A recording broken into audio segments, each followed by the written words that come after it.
Hello केम छो मजामा छो घरे छो सेफ छो ओके गुड चलो लेक्चर नंबर 19 पर આપણે આવી પહોંચ્યા છે અને લાસ્ટ ટાઈમ આપણે બોહરના એટોમિક મોડેલના 4 મુદ્દાઓ વિશેની કંઈક વાત કરેલી ઠીક છે ફરી એક વખત થોડુંક તમને રિવાઇઝ કરાવી દઉં અને પછી આપણે એ ટોપિક ઉપર જ આગળ વધીએ છીએ તો પહેલો મુદ્દો કંઈક એવો હતો કે બોહરે એવું કીધેલું કે પરમાણુમાં ધન વીજભાર મધ્યમાં કેન્દ્રિત થયેલો છે અને આ ભાગને કેન્દ્ર કહેવાય છે એમાં બોહરે કંઈ નવી વાત નથી કરી એ તો રુથરફોર્ડ પણ કંઈ નહીં કહેલો પહેલો મુદ્દો આ હતો જો મારી સાથે નોટ બનાવી હોય તો પહેલો મુદ્દો ચેક કરો તમે આ લખેલો હોવો જોઈએ બીજા મુદ્દામાં બોહરે એવું કીધેલું કે પરમાણુના કેન્દ્રની આસપાસનો વર્તુળાકાર માર્ગ કે જ્યાં ઇલેક્ટ્રોન વર્તુળાકાર માર્ગે ભ્રમણ કરી રહેલો છે તેને કક્ષા કહેવાય છે આ વાતમાં પણ કંઈ નવું નહોતું કીધું આ વાત પણ એ રુથરફોર્ડ કહીને જ ગયેલો હતો તેમ છતાં બોહરે પોતાના નમૂનાની અંદર પણ સેકન્ડ પોઈન્ટ આ બતાવેલો છે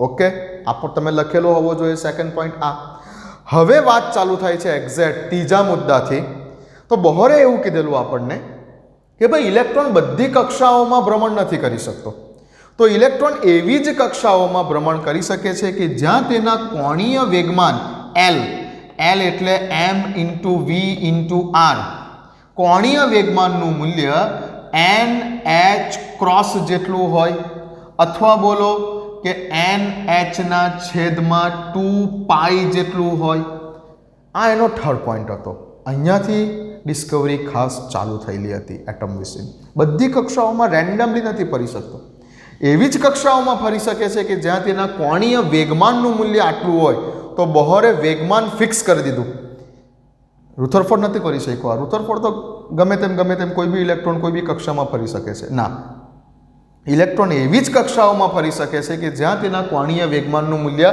આટલું હોય અને આવી કક્ષાઓને તેને માન્ય કક્ષા અથવા તો સ્થિર કક્ષા એવું નામ આપેલું આ ત્રીજો પોઈન્ટ હતો ઓકે ચાલો ત્યાર પછી ચોથો પોઈન્ટ એવો હતો બોહરના નમૂનામાં જે આપણે વાત કરી કે આ જે માન્ય કક્ષામાં ભ્રમણ કરતો ઇલેક્ટ્રોન છે એ માન્ય કક્ષામાં ભ્રમણ કરતા ઇલેક્ટ્રોન માટેની જે રેડિયસ છે કે ભાઈ ઇલેક્ટ્રોન પહેલી માન્ય કક્ષામાં છે n બરાબર 1માં છે તો તેની રેડિયસનું મૂલ્ય કેટલું n બરાબર 2માં છે તો તેની રેડિયસનું મૂલ્ય કેટલું કેન્દ્રથી તેનું અંતર કેટલું એના માટે એક સૂત્ર આપ્યું મેં તમને લખાવેલું છે કે Rn ઇઝ ઇક્વલ ટુ રેડિયસનું સૂત્ર જો તમે એંગસ્ટ્રોમમાં લખતા હોય તો 0.53 n square divided by Z angstrom કદાચ બુકમાં પિકોમીટરમાં આપેલું છે તો 52.9 n સ્ક્વેરના છેદમાં ઝેડ પિકોમીટર ઓકે આ એંગસ્ટ્રોમમાં છે તો આ સૂત્ર આપેલું છે તો અહીંયા 4 મુદ્દાઓ ફિક્સ કરી દીધેલા બોહરે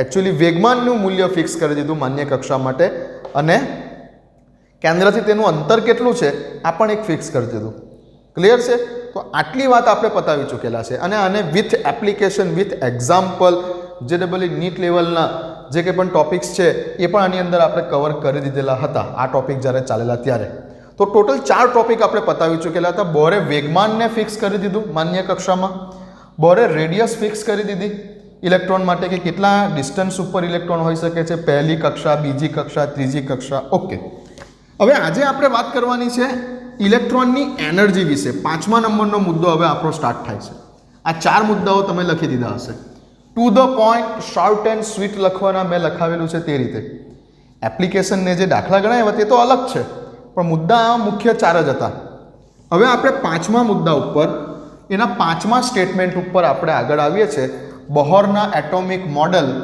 બોહરનો પરમાણુય નમૂનો બોહરના પરમાણુ નમૂનામાં આપણે એના 5મા નંબરના સ્ટેટમેન્ટ ઉપર આવીએ છીએ 1 થી 4 લખી ચૂકેલા છે આજે 5મા નંબરના સ્ટેટમેન્ટ ઉપર આપણે આવીએ છીએ બોહરે આપણને એવું કીધું કે ભાઈ માન્ય કક્ષામાં અથવા સ્થિર કક્ષામાં ભ્રમણ કરતા ઇલેક્ટ્રોનની એનર્જી એટલે કે ઉર્જા એનર્જી અચળ રહે છે એટલે કે ઇલેક્ટ્રોન ઊર્જા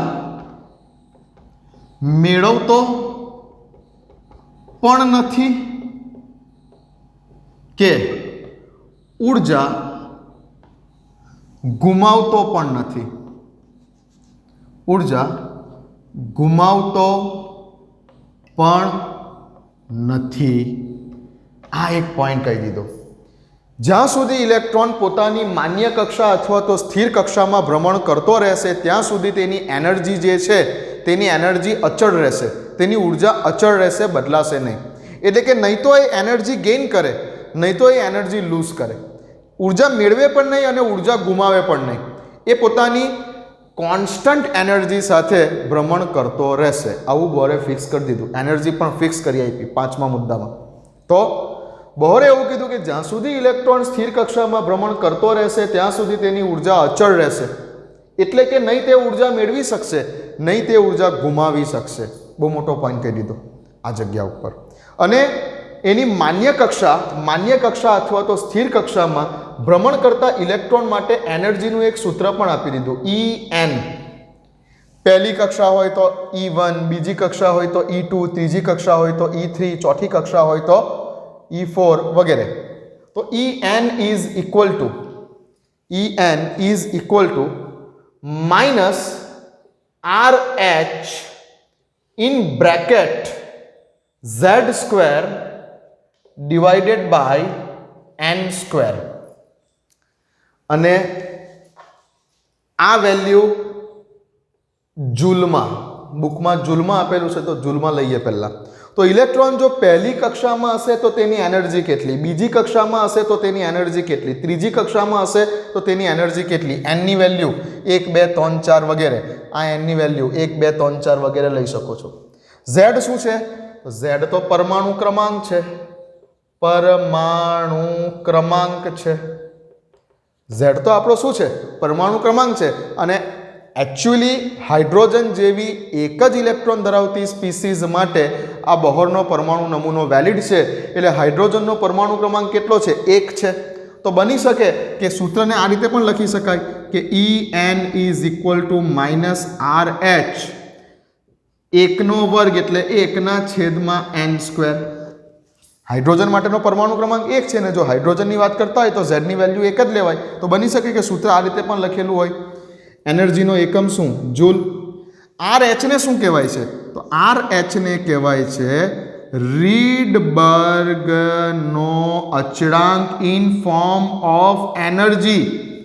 આગળ જ્યારે સ્પેક્ટ્રમ શીખેલા, સ્પેક્ટ્રમ, તેમાં આપણે લખેલું પાછું રીડબર્ગનો અચળાંક. હાઇડ્રોજન પરમાણુ માટેના જો સ્પેક્ટ્રમની વાત કરેલી તે વખતે પણ આપણે રીડબર્ગ અચળાંકની વેલ્યુ લખેલી લગભગ 109,677 સમથિંગ હતી. 109,677 સમથિંગ સેન્ટીમીટર ઇન્વર્સમાં. એને પણ આપણે બોલતા હતા કે રીડબર્ગનો અચળાંક. એ સેન્ટીમીટર ઇન્વર્સ એકમ હતો અને તરંગ લંબાઈના ફોર્મની અંદર જે છે આપણે આ વેલ્યુ લખેલી. ઓકે, અહીંયા એનર્જીના ફોર્મમાં છે રીડબર્ગ અચળાંક. તો વેલ્યુ કેટલી છે આની? 2.18 ગુણ્યા 10⁻18 જૂલ. રીડબર્ગ અચળાંક એનર્જીના ફોર્મમાં વેલ્યુ આટલી છે. રીડબર્ગ અચળાંક એનર્જીના ફોર્મમાં વેલ્યુ આટલી છે. યાદ રાખજો, આ એનર્જીના ફોર્મમાં છે. આપેલી તરંગ સંખ્યાના ફોર્મમાં હતી આ વેલ્યુ. તરંગ સંખ્યા V12ના ફોર્મમાં હતી આ વેલ્યુ. બરાબર? ચાલો, V12 વાળા સૂત્રમાં આ વેલ્યુ હતી અને અહીંયા એનર્જીના ફોર્મમાં બોલીએ તો 2.18 ગુણ્યા 10⁻18 જૂલ રીડબર્ગ અચળાંકનું મૂલ્ય એનર્જીના ફોર્મમાં. આ સૂત્ર કઈ રીતે આવ્યું મેં કીધેલું છે, બહુ મોટું ડેરિવેશન છે ભાઈ. હું તમને કરાવી શકું છું અત્યારે, હું તમને અત્યારે જ ઇન્સ્ટન્ટ કરાવી શકું છું, એવું નથી. બટ એ તમારે કોઈ કામનું નથી, કોઈ જગ્યા ઉપર તમારે કામનું નથી. તમારે જે કોઈ પણ એક્ઝામ્પલ કે ન્યુમેરિકલ સોલ્વ કરવાના છે તેમાં સીધું આ જ સૂત્ર વાપરવાનું છે. બરાબર? તો વાય ટાઈમ જે છે આપણે ટાઈમ એની અંદર બગાડીએ. બરાબર? ચાલો, તો આ જે છે બોહરે માન્ય કક્ષામાં ફરતા ઇલેક્ટ્રોન માટે એનર્જીનું સૂત્ર આપ્યું. એક્ઝેક્ટ સૂત્ર આ છે. બટ હવે આપણે અહીંયા ઝેડની વેલ્યુ 1 લઈ લઈએ તો આપણે હાઇડ્રોજન પરમાણુની વાત કરીએ. હાઇડ્રોજન માટે પરમાણુ ક્રમાંક ઝેડની વેલ્યુ 1 છે તો 1નો વર્ગ એટલે 1/n સ્ક્વેર. આવું પણ લખેલું હોઈ શકે છે. RH ની વેલ્યુ, ઝેડ શું છે? પરમાણુ ક્રમાંક છે. RH શું છે? રીડબર્ગનો અચળાંક છે. જેની વેલ્યુ મેં લખેલી અત્યારે. તમે યાદ રાખજો, રીડબર્ગ અચળાંકની વેલ્યુ એનર્જીના ફોર્મમાં દાખલા ગણવા માટે કામ લાગશે. યાદ રાખજો, 2.18 ગુણ્યા 10⁻18 જૂલ. આ સૂત્ર આપ્યું. ઓકે, લખી લો પોઈન્ટ. જ્યાં સુધી ઇલેક્ટ્રોન સ્થિર કક્ષામાં ભ્રમણ કરતો રહેશે ત્યાં સુધી ઇલેક્ટ્રોનની ઉર્જા અચળ રહેશે. એટલે કે નહીં તો ઇલેક્ટ્રોન ઉર્જા મેળવી શકે, નહીં તો ઇલેક્ટ્રોન ઉર્જાને ગુમાવી શકશે. અને ઇલેક્ટ્રોનની એનર્જી શોધવા માટેનું સૂત્ર આ છે. લખી લો. આ જૂલમાં છે. જો આ જ વસ્તુને હું તમને ઇલેક્ટ્રોન વોલ્ટમાં કહું, તો રીડબર્ગ અચળાંકનું મૂલ્ય જૂલમાં કેટલું? તો કે 2.18 ગુણ્યા 10⁻18 જૂલમાં આટલું. અને રીડબર્ગ અચળાંકનું મૂલ્ય ઇલેક્ટ્રોન વોલ્ટ એકમમાં કેટલું? તો ઇલેક્ટ્રોન વોલ્ટ એકમમાં 13.6 ઇલેક્ટ્રોન વોલ્ટ. યાદ રાખજો, રીડબર્ગ અચળાંકનું મૂલ્ય જૂલવાળા એકમમાં આટલું, રીડબર્ગ અચળાંકનું મૂલ્ય ઇલેક્ટ્રોન વોલ્ટવાળા એકમમાં આટલું. આ યાદ રાખજો. ઓકે, લખી લો. કન્વર્ટ કરવું હોય તો કરી જોજો. તમને એક દાખલામાં આગળ સ્વાધ્યાયના દાખલામાં 1 ઇલેક્ટ્રોન વોલ્ટ બરાબર 1.6020 ગુણ્યા 10⁻19 જૂલ, આવો કંઈક સંબંધ તમને સ્વાધ્યાયના એક દાખલામાં મેં તમને કરાવેલો છે. બતાવી દો કઈ જગ્યા ઉપર તે આપેલો છે. સ્વાધ્યાયમાં દાખલા નંબર 2.9માં તમને આ સૂત્ર આપેલું છે કે 1 ઇલેક્ટ્રોન વોલ્ટ બરાબર કેટલા જૂલ. તો જો રીડબર્ગ અચળાંકની વેલ્યુ જૂલમાં આટલી છે તો એ જૂલને ઇલેક્ટ્રોન વોલ્ટમાં કન્વર્ટ કરશો એટલે 13.6 ઇલેક્ટ્રોન વોલ્ટ આવશે. કરી જોજો. 1 ઇલેક્ટ્રોન વોલ્ટ બરાબર આટલા જૂલ, તો 13.6 ઇલેક્ટ્રોન વોલ્ટ બરાબર કેટલા જૂલ, આટલો જ આન્સર આવશે. કરી જોજો કરવું હોય તો. યાદ રાખો, અહીંયા રીડબર્ગ અચળાંકની વેલ્યુ જૂલમાં આટલી છે, રીડબર્ગ અચળાંકની વેલ્યુ ઇલેક્ટ્રોન વોલ્ટમાં આટલી છે. Okay, clear? ચાલો, લખી લીધું હશે. ચાલો,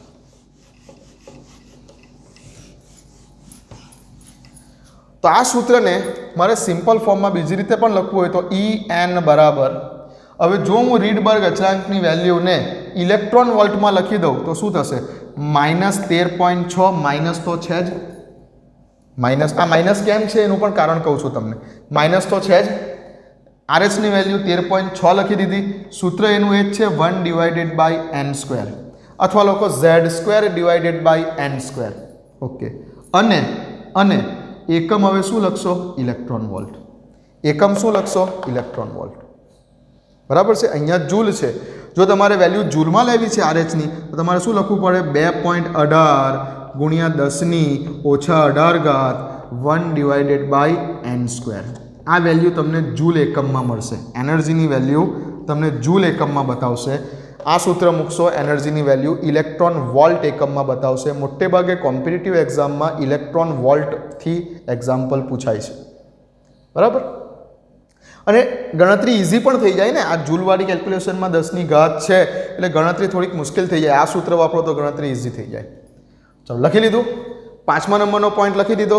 ઓકે, ચાલો, તો હવે 5મા નંબરનો પોઈન્ટ આપણને શું સમજાવે છે? 5મા નંબરના પોઈન્ટની એપ્લિકેશન શું છે?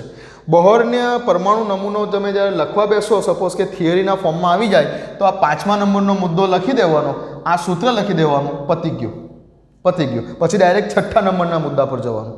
બટ હવે આપણે આની એપ્લિકેશન સમજીએ છીએ કે આનો ઉપયોગ એકચ્યુઅલી શું છે. આ 5મા નંબરના પોઈન્ટનો ઉપયોગ એકચ્યુઅલી શું છે? અહીંયા કેમ માઇનસ કીધેલું છે એ પણ સમજીએ. ચાલો,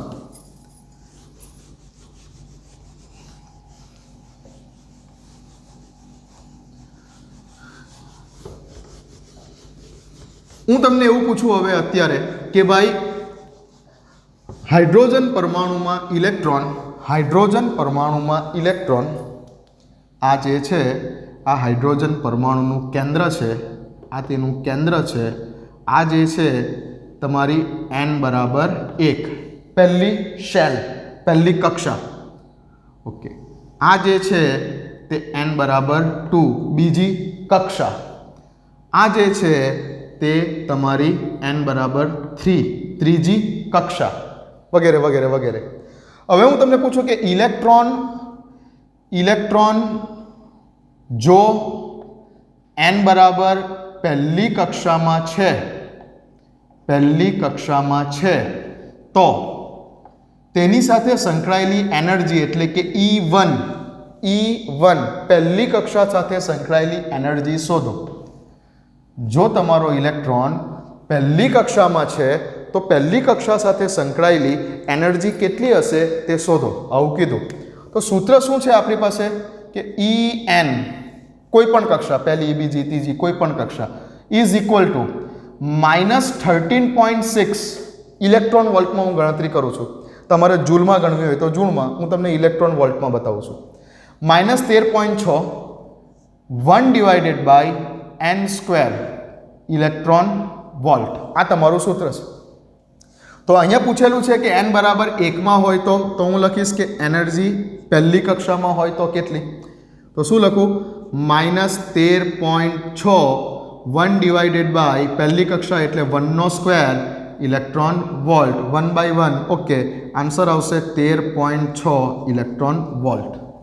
તો અહીંયા આન્સર આવ્યો તમારો 13.6 ઇલેક્ટ્રોન વોલ્ટ. પહેલી કક્ષામાં ઇલેક્ટ્રોન જ્યારે ભ્રમણ કરતો હશે ત્યારે તેની સાથે સંકળાયેલી એનર્જી, ઇલેક્ટ્રોનની એનર્જી કેટલી છે? -13.6 ઇલેક્ટ્રોન વોલ્ટ જેટલી છે. હવે એવું પૂછું કે ઇલેક્ટ્રોન n બરાબર 1માં નથી અને n બરાબર 2માં છે, તો તેની સાથે સંકળાયેલી એનર્જી એટલે કે E2 ની વેલ્યુ કેટલી? તો આ વખતે સૂત્ર તો આ જ છે, આ જગ્યા પર E2 લખી દઈશ, આ જગ્યા પર E2 લખી દઈશ એટલે અહીંયા કરીશ 2નો વર્ગ એટલે 13.6 ડિવાઇડેડ બાય શું થશે? 13.6 ડિવાઇડેડ બાય 1/4 એટલે 13.6 ડિવાઇડેડ બાય 4. કઈ ગયું મારું કેલ્ક્યુલેટર? કેલ્ક્યુલેટર ખબર નહીં કઈ ગયું. ચાલો મોબાઈલ પર કરી દઈએ. શું થશે? 13.6 ડિવાઇડેડ બાય 4 એટલે 3.4 -3.4 ડિવાઇડેડ બાય 4 એટલે આન્સર આવશે -3.4 ઇલેક્ટ્રોન વોલ્ટ. તો બીજી કક્ષા સાથે સંકળાયેલી એનર્જી, ઇલેક્ટ્રોન જો બીજી કક્ષામાં જાય તો તેની સાથે સંકળાયેલી એનર્જી કેટલી છે? -3.4 ઇલેક્ટ્રોન વોલ્ટ. ચલો એવું પૂછ્યું કે ઇલેક્ટ્રોન ત્રીજી કક્ષા, આ બધા ક્વેશ્ચન કરતા જજો મારી સાથે. પહેલો ક્વેશ્ચન લખેલો એનો આન્સર બતાવજો, પછી બીજો ક્વેશ્ચન લખ્યો તેનો આન્સર આ રીતે કેલ્ક્યુલેશન કરીને બતાવો. હવે આ તમારો ત્રીજો ક્વેશ્ચન થયો કે ઇલેક્ટ્રોન ત્રીજી કક્ષામાં છે તો તેની સાથે સંકળાયેલી એનર્જી કેટલી છે? તો કે ત્રીજી કક્ષામાં છે તો તેની સાથે સંકળાયેલી એનર્જી કેટલી છે? E3 બરાબર કેટલી છે? તો આ વખતે શું કરશો? E3 લખશો, અહીંયા નીચે શું કરશો? n ત્રીજી કક્ષા કીધેલી છે એટલે 3નો વર્ગ, 3નો વર્ગ એટલે 9 એટલે અહીંયા ડિવાઈડ બાય 9 કરશો, જે આવશે આન્સર. કેટલો આન્સર આવશે? 13.6 ડિવાઇડેડ બાય 9 1.5 સમથિંગ, તો -1.5 ઇલેક્ટ્રોન વોલ્ટ. તો જો ત્રીજી કક્ષામાં છે તો આન્સર આવે છે -1.5 ઇલેક્ટ્રોન વોલ્ટ. હવે જોઈ શકો છો આ રીતે કે જેમ ઇલેક્ટ્રોન કેન્દ્રથી દૂર જતો જાય છે, પહેલી કક્ષામાં, બીજી કક્ષામાં, ત્રીજી કક્ષામાં શું થાય છે? પહેલી કક્ષામાં, બીજી કક્ષામાં, ત્રીજી કક્ષામાં જેમ ઇલેક્ટ્રોન કેન્દ્રથી દૂર જતો જાય છે તેમ તેમ શું થાય છે? એનર્જી વધે છે કે એનર્જી ઘટે છે? એનર્જીની વેલ્યુ વધી રહેલી છે કે ઘટી રહેલી છે? એનર્જીની વેલ્યુ વધી રહેલી છે. પહેલાં -13.6 હતા, પછી એનર્જી વધી 3.4. માઇનસમાં જેમ સંખ્યા માઇનસ છે ને, હવે હું તમને પૂછું કે -5 મોટા કે -2 મોટા, તો લખો ને તમે આમ, -2 -5 કરતાં વધારે કહેવાય. તો માઇનસમાં જેમ સંખ્યા નાની થતી જાય તેમ એકચ્યુઅલી વધતી કહેવાય. ઓકે, તો આની આટલી હતી એના કરતાં વધી -3.4 થઈ, એના કરતાં વધી -1.5 થઈ. હજુ આગળ જશો તો એનર્જી વધશે, હજુ આગળ જશો તો એનર્જી. એનો અર્થ એવો થયો, કહેવાનો અર્થ એ છે કે ઇલેક્ટ્રોન જેમ કેન્દ્રથી દૂર જતો જાય છે, જેમ ઇલેક્ટ્રોન કેન્દ્રથી દૂર જતો જાય છે તેમ તેમ તેની એનર્જી વધતી જાય છે. કેન્દ્રના આકર્ષણ ઉપરથી તે મુક્ત થતો જાય છે, એનર્જી વધતી જાય છે. ઓકે, એક સીધી ભાષામાં સમજાવું, હું કેન્દ્ર છું, ક્લાસરૂમમાં ઊભેલો છું, હું કેન્દ્ર છું અને પરીક્ષા ટ્યુશન ક્લાસરૂમની અંદર આપણી જે છે ટેસ્ટ ચાલી રહેલી છે, એક્ઝામ ચાલી રહેલી છે. ઓકે, હું ઊભેલો છું. ચાલો, હવે તમારી એક્ઝામ ચાલી રહેલી છે તો હું બિલકુલ આગળ ઊભેલો છું, તો પહેલી બેન્ચીસ ઉપર બેઠેલા વિદ્યાર્થીની ચોરી કરવા માટેની જે એનર્જી છે એ કેવી હશે? ઓછી હશે. એ જરા પણ ડાફોડિયા નહીં મારે આમ તેમ. પહેલી બેન્ચીસવાળો બરાબર એમ ચટ્ટા લઈને લઈખા જ કરશે, કેમ કે હું કેન્દ્ર છું, હું બિલકુલ આગળ જ બેઠેલો છું. એ પહેલી કક્ષામાં ઇલેક્ટ્રોન બહુ ચૂંચા નહીં કરે, એકદમ ચુમાઈને બેસી રહેશે, તેની એનર્જી એકદમ ઓછી છે પહેલી કક્ષામાં. બીજી બેન્ચીસ પર બેઠેલો વિદ્યાર્થી જરાક થોડીક હિંમત કરશે, એની અંદર થોડીક ઉર્જા આવશે, કેમ કે થોડોક મારાથી દૂર છે, હું કેન્દ્ર છું, મારાથી થોડોક દૂર છે, થોડું થોડું આમ તેમ આમ નજર મારી શકશે. ત્રીજી બેન્ચીસ પર બેઠેલા વિદ્યાર્થી, હું કેન્દ્ર છું, સાહેબથી ખૂબ દૂર છે, એટલે એ થોડી વધારે એનર્જી મેળવશે, એની અંદર થોડીક વધારે ઉર્જા આવશે, એ થોડુંક લાંબુ ડોક્યું કરી શકશે. આમ સમજ પડે છે? ઓકે. તો જેમ ઇલેક્ટ્રોન કેન્દ્રથી દૂર જતો જાય છે તેમ તેની એનર્જી વધતી જાય છે, કેન્દ્રનું આકર્ષણ તેની પર ઓછું થતું જાય છે અને તેની એનર્જી વધતી જાય છે. ઓકે, સમજા? અને જ્યારે ઇલેક્ટ્રોન કેન્દ્રની અસરથી મુક્ત થઈ જાય, પહેલી, બીજી, ત્રીજી, ચોથી, ઇન્ફિનિટી વાળી એનર્જી લેવલ, ઇન્ફિનિટી વાળું એનર્જી લેવલ છે આ, એન બરાબર ઇન્ફિનિટી વાળું એનર્જી લેવલ છે. જ્યારે ઇલેક્ટ્રોન સંપૂર્ણપણે કેન્દ્રની અસરથી મુક્ત થઈ જાય ત્યારે કહેવાય કે ઇલેક્ટ્રોન છૂટો થઈ ગયો ભાઈ. હવે પરમાણુમાંથી હાઇડ્રોજનનો જે પરમાણુ હતો એ હાઇડ્રોજનના પરમાણુમાંથી હવે ઇલેક્ટ્રોન નીકળી જ ગયો, મુક્ત થઈ ગયો ઇલેક્ટ્રોન, અને તે વખતે બની ગયો હાઇડ્રોજન પ્લસ આયન બની ગયો. આ આયનીકરણ થઈ ગયું કહેવાય કે હાઇડ્રોજનમાં રહેલો ઇલેક્ટ્રોન તેના કેન્દ્રની અસર જે કંઈ પણ કક્ષાઓ હતી, પહેલી, બીજી, ત્રીજી, ચોથી, પાંચમી, છઠ્ઠી, સાતમી, ઇન્ફિનિટી નંબરની કક્ષા, એમાંથી છૂટો પડી ગયો ઇલેક્ટ્રોન, કેન્દ્રની અસરમાંથી મુક્ત થઈ ગયો.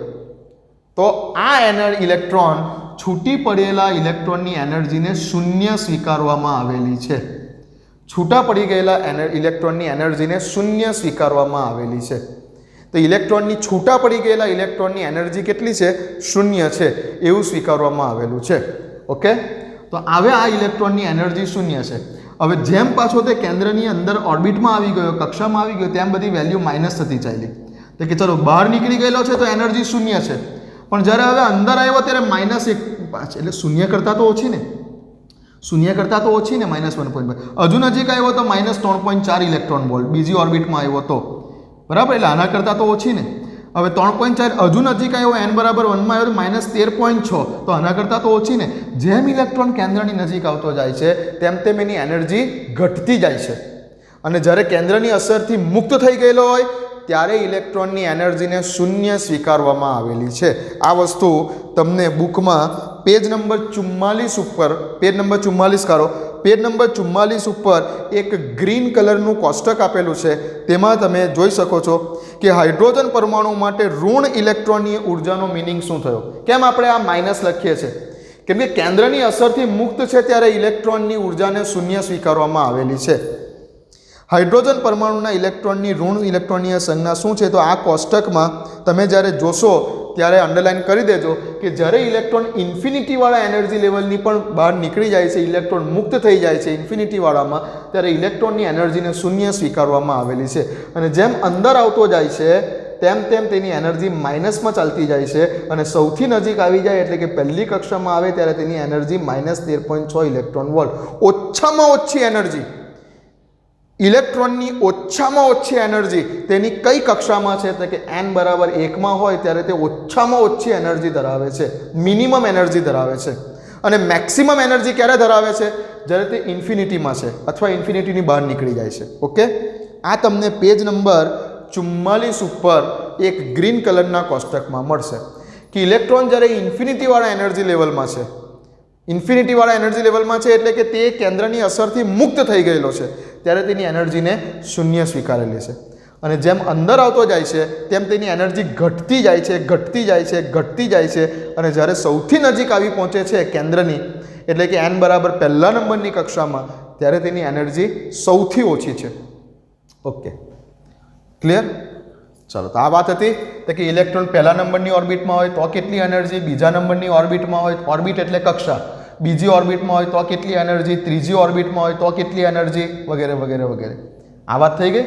ચાલો, હવે આની અંદર બહુ ધ્યાનથી સમજજો, મેં કીધું તે પ્રમાણે, તો કે ભાઈ એવું સમજો અત્યારે કે ઇલેક્ટ્રોન પહેલા નંબરની ઓર્બિટમાં છે એટલે તેની પાસે રહેલી એનર્જીનું મૂલ્ય આટલું છે. ઓકે, હવે મેં કીધેલું તે પ્રમાણે ઇલેક્ટ્રોન જ્યાં સુધી આ n બરાબર 1 માં હશે ત્યાં સુધી તે નહીં તો એનર્જી મેળવી શકે, નહીં તો એનર્જી ગુમાવી શકે, નહીં તો તે એનર્જી મેળવી શકે, નહીં તો તે એનર્જી ગુમાવી શકે. બોહરની 5મા નંબરનો મુદ્દો આવું જ કહે છે. ઓકે, ક્લિયર છે? હવે ઇલેક્ટ્રોને n બરાબર 1 માંથી n બરાબર 2 માં જવું હોય, જો ઇલેક્ટ્રોને n બરાબર 1 માંથી n બરાબર 2 માં કૂદકો લગાવવો હોય, 1 માંથી 2 માં જવું હોય, તો ઇલેક્ટ્રોનને અમુક એનર્જી મેળવવી પડશે. આ જ વસ્તુ આપણે પહેલાં હાઇડ્રોજનના સ્પેક્ટ્રમમાં શીખેલા. આ જ વસ્તુ આપણે હાઇડ્રોજનવાળા સ્પેક્ટ્રમમાં શીખેલા હતા કે અમુક ચોક્કસ જ તરંગ લંબાઈ ધરાવતા કે અમુક ચોક્કસ જ એનર્જી મેળવીને ઇલેક્ટ્રોન એક્સાઇટ થાય છે પરમાણુમાં અને નીચલા એનર્જી લેવલમાંથી ઊંચના એનર્જી લેવલમાં જાય છે. પણ ગમે તેમ નહીં, તેને જો n બરાબર 1માંથી n બરાબર 2માં જવું હોય તો એને અમુક ચોક્કસ એનર્જી મેળવવી પડશે. સપોઝ કે અહીંયા તમે આ n બરાબર 1માં રહેલો ઇલેક્ટ્રોન કે જેની પાસે E1ની વેલ્યુ કેટલી છે, હમણાં આપણે ગણતરી કરી -13.6 ઇલેક્ટ્રોન વોલ્ટ જેટલી છે. હવે તેને n બરાબર 1માંથી n બરાબર 2માં જવું છે તો એને અમુક એનર્જી મેળવવી પડશે. એવું સમજો કે આ ઇલેક્ટ્રોન જે છે, આ ઇલેક્ટ્રોન અહીંયા n બરાબર 1માં રહેલો ઇલેક્ટ્રોન એ જે છે કેન્દ્ર એની પાસે અમુક દેવું છે. ઇલેક્ટ્રોનનું કેન્દ્ર પાસે જે છે અમુક દેવું છે. કેન્દ્ર એ ઇલેક્ટ્રોન એકબીજા સાથે દેવાદાર છે. ઇલેક્ટ્રોન આટલું ઉધાર છે 13.6 જેટલી એનર્જી કેન્દ્ર સાથે એ અમુક દેવાથી સંકળાયેલો છે. હવે જો અમુક દેવું ચૂકવશે કેન્દ્રને તો જ તે n બરાબર 1માંથી n બરાબર 2માં જઈ શકે. સપોઝ કે આ ઇલેક્ટ્રોન જે છે -13.6 ઇલેક્ટ્રોન વોલ્ટ એ કેન્દ્રને દેવા સ્વરૂપે 10 ઇલેક્ટ્રોન વોલ્ટ જેટલી એનર્જી આપી દે છે. ઇલેક્ટ્રોન ગમે તે રીતે 10 ઇલેક્ટ્રોન વોલ્ટ જેટલી એનર્જી મેળવે છે. પછી હાઇડ્રોજન ગેસને તમે ગરમ કર્યો હશે, મેં તમને કીધું ઉત્સર્જન વર્ણપટમાં કે ગરમ કરવામાં આવે, એક્સાઇટેડ સ્ટેટમાં જાય, બરાબર, અથવા તો બીજા કોઈ પણ રીતે તેના પર વિકિરણનો મારો ચલાવીને કે પછી તેની વચ્ચે હાઈ વોલ્ટેજ લગાવીને હાઇડ્રોજનને જ્યારે એક્સાઇટેડ કરવામાં આવે છે ત્યારે શું થાય છે? તો હાઇડ્રોજન ગેસને જ્યારે એક્સાઇટ કરવામાં આવે છે ત્યારે અમુક જ ચોક્કસ તરંગ લંબાઈ ધરાવતી રેખાઓ આપણને જોવા મળતી હતી, બરાબર. વિબગ્યોરની અંદર અમુક ગેરહાજર હતી, અમુક હાજર હતી. હવે શું થયું અહીંયા કે માનો કે પહેલી કક્ષામાં ઇલેક્ટ્રોનની એનર્જી આટલી છે -13.6, એને ગમે તે રીતે તમે એને હાઈ વોલ્ટેજ આપ્યો, તમે એના ઉપર વિકિરણનો મારો ચલાવ્યો, તમે એને જે છે તે શું કર્યું, ગરમ કર્યું હાઇડ્રોજન ગેસને, ગમે તે રીતે એને એનર્જી આપી અને કેટલી એનર્જી લીધી એને 10 ઇલેક્ટ્રોન વોલ્ટ જેટલી એનર્જી લીધી. તો 13.6માંથી 10 ગયા એટલે -3.6 ઇલેક્ટ્રોન વોલ્ટ બાકી રહ્યા. ઓકે, તો 3.6 ઇલેક્ટ્રોન વોલ્ટ અહીંયા જવાબ માટે પૂરતું છે? ના. અહીંયા ક્યારે જઈ શકે? સેકન્ડ શેલમાં, સેકન્ડ ઓર્બિટમાં ક્યારે જઈ શકે? જ્યારે કમ્પ્લીટ કેની એનર્જી કેટલી થઈ જાય? -3.4 જેટલી. -3.6 ઇલેક્ટ્રોન વોલ્ટ જેટલી એનર્જી હશે તેની પાસે તો તે સેકન્ડ શેલમાં નહીં જઈ શકે. મેં કીધેલું તમને લાસ્ટ ટાઈમ એ જ રીતે કે ભાઈ 90% હશે તો જ તમને કેમિકલ એન્જિનિયરિંગમાં એડમિશન મળશે. 89% હશે તો કેમિકલ એન્જિનિયરિંગમાં એડમિશન નહીં મળે. આ ફિક્સ એનર્જી લેવલ છે. જો આટલી છે તો વેલકમ, નહીતર નથી જોઈતી. ઇલેક્ટ્રોન શું કરશે કે 10 ઇલેક્ટ્રોન વોલ્ટ જેટલી એનર્જી છે તો એ -3.6 ઇલેક્ટ્રોન વોલ્ટ જેટલી ઓર્બિટ ધરાવતી કક્ષામાં જઈ શકે છે. પણ અહીંયા તો ફિક્સ છે કક્ષાની એનર્જી -3.4 હશે તો જ. તો ઇલેક્ટ્રોન આ 10.0 ઇલેક્ટ્રોન વોલ્ટવાળી એનર્જીને એક્સેપ્ટ નહીં કરે. એ ચોક્કસ તરંગ લંબાઈને એક્સેપ્ટ જ નહીં કરે ઇલેક્ટ્રોન. એ કેવી તરંગ લંબાઈ કે કેવી એનર્જીને એક્સેપ્ટ કરશે કે જે એના કામની છે, જે એને -13.6માંથી -3.4માં કૂદકો લગાવવા માટે જરૂરી છે, એટલી જ એનર્જીને તે એક્સેપ્ટ કરશે. નહીં એના કરતાં વધારે, નહીં એના કરતાં ઓછી. એટલે તમે એવું કહો કે 10 ઇલેક્ટ્રોન વોલ્ટ જેટલી એનર્જી ઇલેક્ટ્રોનને આપીએ તો તે શું જઈ શકશે? ના, નહીં જઈ શકે. તે પહેલી ઓર્બિટમાંથી બીજી ઓર્બિટમાં નહીં જઈ શકે. તો ક્યારે જઈ શકશે? તમે 10 ઇલેક્ટ્રોન વોલ્ટ જેટલી ના આપો, તમે એને 10.2 ઇલેક્ટ્રોન વોલ્ટ જેટલી એનર્જી આપો કોઈ પણ રીતે. તો કોઈપણ રીતે જો 10.2 ઇલેક્ટ્રોન વોલ્ટ જેટલી એનર્જી આપી દીધી તો પછી ઇલેક્ટ્રોન બાદબાકી કરો આ બંનેનો ડિફરન્સ એટલે -3.4 ઇલેક્ટ્રોન વોલ્ટ જેટલી એનર્જી રહી ઇલેક્ટ્રોન પાસે. તો હવે ઇલેક્ટ્રોન કૂદકો લગાવી શકશે, પહેલામાંથી બીજામાં જઈ શકશે. હવે ઇલેક્ટ્રોન એનર્જી લેવલ 1માંથી એનર્જી લેવલ 2માં જઈ શકશે, કેમ કે એનર્જી લેવલ 2 માટે જરૂરી એનર્જી તેને મળી ગઈ. 10.2 જેટલી એનર્જી આપી તો 13.6 જેટલી હતી એને પ્લસ 10.2 ઇલેક્ટ્રોન વોલ્ટ જેટલી એનર્જી આપી એટલે બંનેનો ડિફરન્સ થયો -3.4 ઇલેક્ટ્રોન વોલ્ટ, જે તેને આ જગ્યા પર એડમિશન લેવા માટે એલિજિબલ બનાવે છે. ઓકે, ક્લિયર છે? તો જ્યાં સુધી ઇલેક્ટ્રોન કક્ષાઓને અનુરૂપ એનર્જી નહીં મેળવી શકે ત્યાં સુધી ઇલેક્ટ્રોન પોતાની કક્ષામાં જ ફરશે. તમે આને 10 ઇલેક્ટ્રોન વોલ્ટ જેટલી એનર્જી આપશો તો તે એક્સેપ્ટ જ નહીં કરે, તે પોતાની કક્ષામાં ફરતો જ રહેશે. નહીં ઉર્જા મેળવે, નહીં ઉર્જા ગુમાવે. બટ હા, તે ઉર્જા મેળવી શકે છે અથવા ગુમાવી પણ શકે છે. આપણે આગળના મુદ્દામાં આવીએ છીએ. ક્યારે? તો કે જ્યારે તેને એના ચોક્કસ એનર્જી લેવલ જેટલી એનર્જી મળી જશે ત્યારે. તમે 10 ઇલેક્ટ્રોન વોલ્ટ આપશો તો એક્સેપ્ટ નહીં કરે. આપવું હોય તો 10.2 આપ, બાકી મારે નથી જોઈતી. બરાબર, આ રીતે છે. તો મુદ્દો એવું કહે છે આપણો કે ઇલેક્ટ્રોન જ્યાં સુધી પોતાની ઓર્બિટમાં છે ત્યાં સુધી નહીં તો તે એનર્જી મેળવશે, નહીં તો તે એનર્જી ગુમાવશે. આ મુદ્દો 5મી અભિધારણાનો છે. હવે આપણે 6ઠ્ઠા નંબરના પોઈન્ટ ઉપર જઈએ છીએ. 6ઠ્ઠા નંબરના પોઈન્ટ ઉપર હવે આપણે જઈએ છીએ. આ પોઈન્ટમાં એવું કહે છે કે ભાઈ ઇલેક્ટ્રોન એનર્જી મેળવી પણ શકે છે અને ઇલેક્ટ્રોન એનર્જી ગુમાવી પણ શકે છે. હવે પાછો પ્રોબ્લેમ થાય કે સર હમણાં જ તો 5મા મુદ્દામાં તો એવું કીધું કે જ્યાં સુધી ઇલેક્ટ્રોન પોતાની માન્ય કક્ષામાં છે ત્યાં સુધી તે નથી એનર્જી મેળવી શકતો કે નથી એનર્જી ગુમાવી શકતો, તેની એનર્જી કોન્સ્ટન્ટ રહે છે. હા, પણ માન્ય કક્ષામાં છે ત્યાં સુધી. એક માન્ય કક્ષામાંથી બીજી માન્ય કક્ષામાં જવું હોય, જો ઇલેક્ટ્રોને એક માન્ય કક્ષામાંથી બીજી માન્ય કક્ષામાં જવું હોય તો તે ચોક્કસ એનર્જી મેળવીને જઈ શકે છે, અથવા તેને જો બેમાંથી એકમાં આવવું હોય તો ચોક્કસ એનર્જીને ગુમાવીને તે પાછો આવી પણ શકે છે. પણ ચોક્કસ એનર્જી મેં કીધું તે પ્રમાણે કે પહેલી કક્ષામાં એની એનર્જી હતી -13.6. હવે જો તમે એને 10 ઇલેક્ટ્રોન વોલ્ટ જેટલી એનર્જી આપશો તો બંનેનો ડિફરન્સ થશે -3.6. તો આ વખતે તે પહેલી કક્ષામાંથી બીજી કક્ષામાં નહીં જઈ શકે, આ વખતે નહીં જઈ શકે, બરાબર. પણ જો તમે એને 10.2 ઇલેક્ટ્રોન વોલ્ટ જેટલી એનર્જી આપી દીધી તો બંનેનો ડિફરન્સ થયો -3.4. તો હવે આ ઇલેક્ટ્રોન પહેલી કક્ષામાંથી બીજી કક્ષામાં જઈ શકશે. ક્લિયર છે? તો ઇલેક્ટ્રોન જ્યારે એક માન્ય કક્ષામાંથી બીજી માન્ય કક્ષામાં જાય છે ત્યારે ઉર્જા મેળવે પણ છે, અથવા ઊંચા એનર્જી લેવલમાંથી નીચા એનર્જી લેવલમાં આવે છે ત્યારે ઉર્જા ગુમાવે પણ છે. તો electron can gain energy, electron can lose energy, but in the form of a specific energy. કોઈ ચોક્કસ એનર્જી મેળવીને જ ઇલેક્ટ્રોન પોતાની માન્ય કક્ષાને બદલી શકે છે. ગમે તેમ નહીં, ગમે તેમ નહીં. 65% એવા તેને પણ મિકેનિકલ કેમિકલ એન્જિનિયરિંગમાં, 70% એવા એને પણ કેમિકલ એન્જિનિયરિંગમાં, 85% એવા એને પણ કેમિકલ એન્જિનિયરિંગમાં એડમિશન મળે એવું નથી. ભાઈ તમારા 90% છે તો જ તમે કેમિકલ એન્જિનિયરિંગમાં એડમિશન મેળવી શકો છો. તમારા 90% છે તો જ કેમિકલ એન્જિનિયરિંગ, 89% છે તો નહીં, 90% છે તો જ તમે કેમિકલ એન્જિનિયરિંગમાં એડમિશન મેળવી શકો છો. આવી વાત છે કંઈક. ચાલો, તો આના પછીનો મુદ્દો મારી સાથે લખતા જાઓ. 6ઠ્ઠા નંબરનો પોઈન્ટ, આના પછીનો મુદ્દો 6ઠ્ઠા નંબરનો પોઈન્ટ મારી સાથે લખતા જાઓ. ઇલેક્ટ્રોન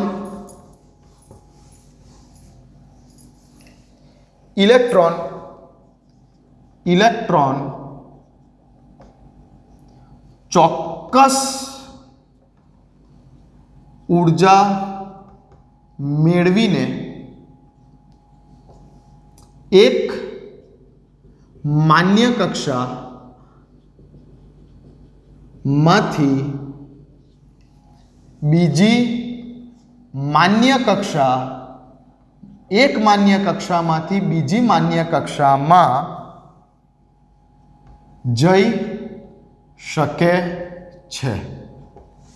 ઇલેક્ટ્રોન ચોક્કસ એનર્જી મેળવીને, ગમે તે એનર્જી નહીં, ચોક્કસ એનર્જી મેળવીને એક માન્ય કક્ષામાંથી બીજી માન્ય કક્ષામાં જઈ શકે છે, એટલે કે કૂદકો લગાવી શકે છે, અથવા નીચા એનર્જી લેવલમાંથી ઊંચા એનર્જી લેવલમાં. સમજો, અહીંયા સમજો, આ જે છે એનર્જી લેવલ 1 છે. કઈ જગ્યા પર? તો કે ભાઈ જ્યારે n બરાબર 1માં છે ઇલેક્ટ્રોન ત્યારે તેની એનર્જી E1 જેટલી છે. હવે આ ઇલેક્ટ્રોન ચોક્કસ ઉર્જા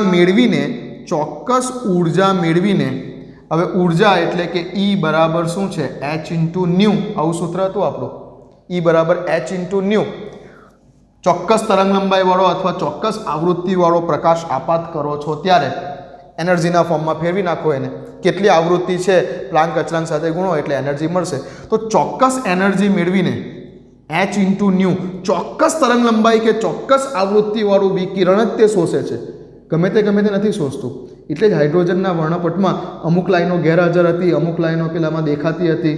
ઓકે, તો અમુક ચોક્કસ એનર્જી મેળવીને જ તે એનર્જી લેવલ 1માંથી એનર્જી લેવલ 2માં જઈ શકે છે. એનર્જી લેવલ 2માં જઈ શકે છે. ઓકે, એવું નથી કે આ કેવું છે, આ સમજો કે n બરાબર 2 છે, એની એનર્જી E2 છે. તો ચોક્કસ ઉર્જા મેળવીને તે એનર્જી લેવલ 1માંથી એનર્જી લેવલ 2માં એટલે કે પહેલી કક્ષામાંથી બીજી કક્ષામાં જઈ શકે છે. આવું ક્યારે કરી શકે છે?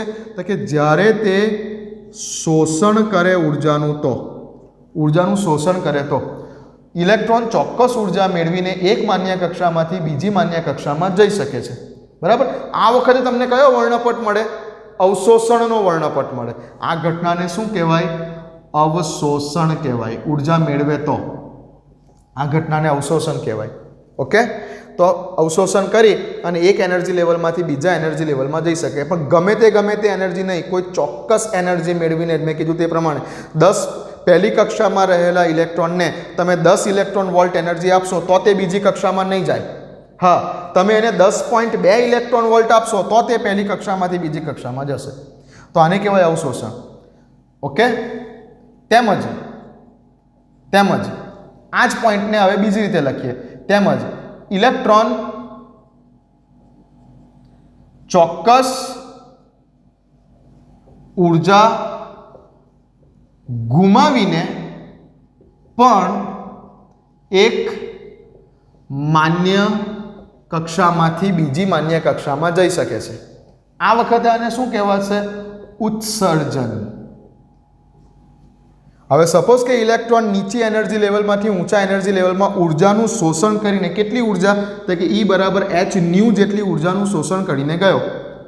હવે રિટર્ન આવે છે જ્યારે, હવે સપોઝ કે એને રિટર્ન આવવું છે, તો રિટર્ન આવતી વખતે એને શોષેલી ઉર્જાને, એને જે એનર્જીનું એબ્ઝોર્પ્શન કરેલું એ જ ઉર્જાને ફરી પાછો તે h ન્યુના સ્વરૂપમાં ઉર્જાને મુક્ત કરે છે. ઉર્જાનું ઉત્સર્જન કરે છે. તો તે એનર્જી લેવલ 2 માંથી એનર્જી લેવલ 1 માં પાછો બેક થશે. પણ બેક થતી વખતે જેટલી ઉર્જા શોષીને ગયેલો એટલી જ ચોક્કસ ઉર્જા તે કોઈ ચોક્કસ વિકિરણના સ્વરૂપમાં ઉત્સર્જિત કરીને પાછો આવે છે. એટલે જ આપણને જે પેલી લાઈનો અવશોષણ વર્ણપટમાં નથી દેખાતી એ જ લાઈન આપણને ઉત્સર્જનના વર્ણપટમાં દેખાતી હતી. હાઇડ્રોજનનો જે પરમાણ્વીય વર્ણપટ હતો તેમાં અવશોષણના વર્ણપટમાં અમુક જગ્યા પર બ્લેક ડોટ દેખાતા હતા, અમુક જગ્યા ખાલી હતી, બ્લેક ડોટ દેખાતા હતા. બરાબર. કઈ જગ્યા પર? તો કે અવશોષણની વાત કરીએ, અવશોષણની વાત કરીએ આપણે વર્ણપટમાં, તો અવશોષણવાળા વર્ણપટમાં રેડ કલરની લાઈન એક ગેરહાજર હતી. એક પર્ટિક્યુલર કોઈ રેડ કલરની લાઈન ગેરહાજર હતી. હાઇડ્રોજનના વર્ણપટની અંદર કંઈક જે છે તમે જોશો તો રેડ કલરની લાઈન ગેરહાજર હતી, ગ્રીન કલરની લાઈન ગેરહાજર હતી, પછી આ જગ્યા ઉપર બ્લુ કલરની લાઈન ગેરહાજર હતી અને વાયોલેટ કલરની લાઈન ગેરહાજર હતી અવશોષણવાળા વર્ણપટમાં. જ્યારે ઉત્સર્જનવાળા વર્ણપટમાં બીજી બધી લાઈનો ગેરહાજર હતી, માત્ર આ 4 જ લાઈન દેખાતી હતી. ઉત્સર્જનવાળા વર્ણપટમાં બામર શ્રેણીમાં આ 4 જ લાઈનો દેખાતી હતી.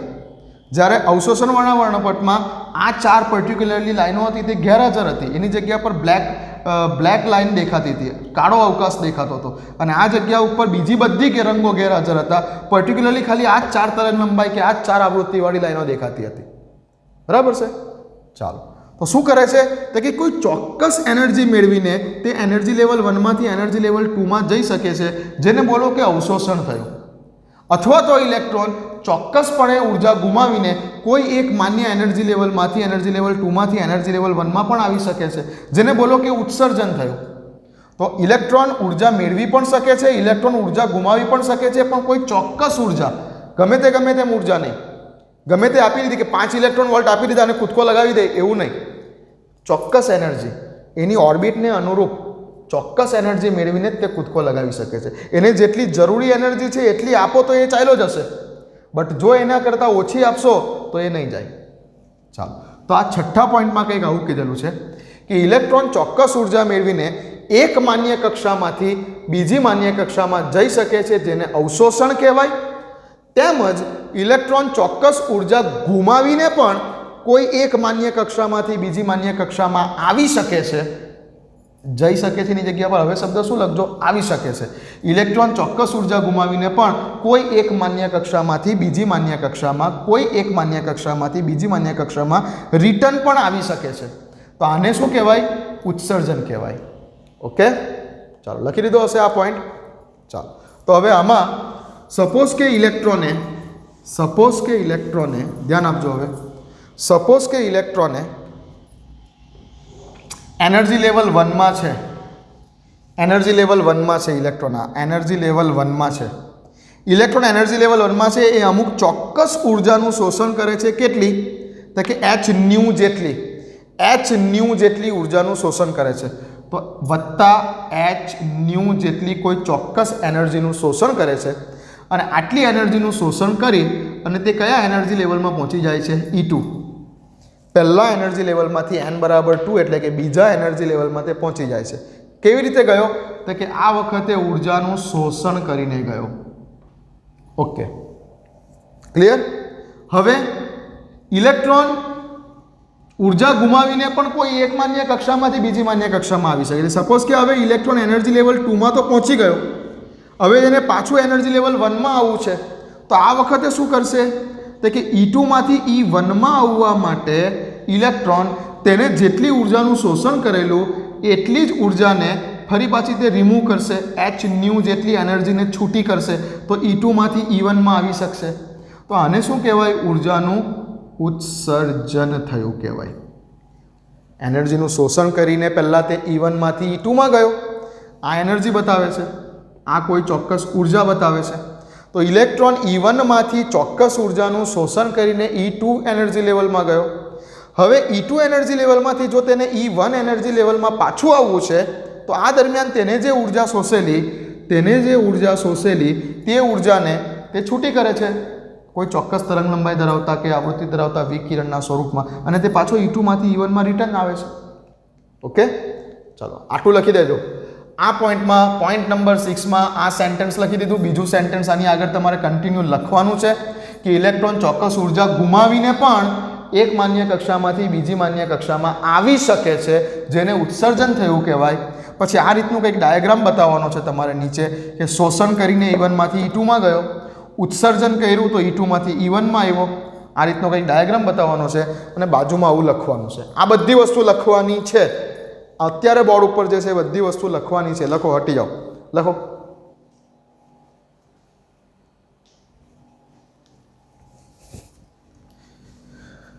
લખી ગઈ?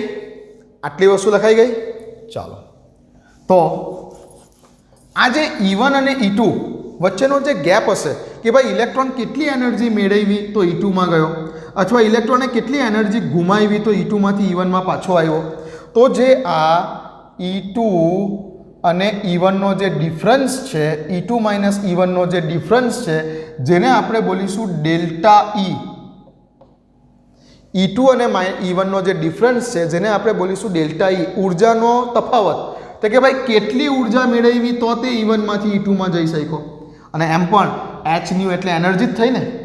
h ઇન્ટુ એનર્જીનું સૂત્ર આપણે આવું E equal to h into new આવું જ લખતા હતા ને, ફોટોનની એનર્જીનું સૂત્ર આ જ છે ને. ઓકે, તો ઇલેક્ટ્રોને કેટલી એનર્જી મેળવી તો તે E1 માંથી E2 માં જઈ શક્યો, અથવા કેટલી એનર્જી ગુમાવી તો તે પાછો E2 માંથી E1 માં આવી શક્યો, તો તેના ડિફરન્સને આપણે બોલીશું ડેલ્ટા E.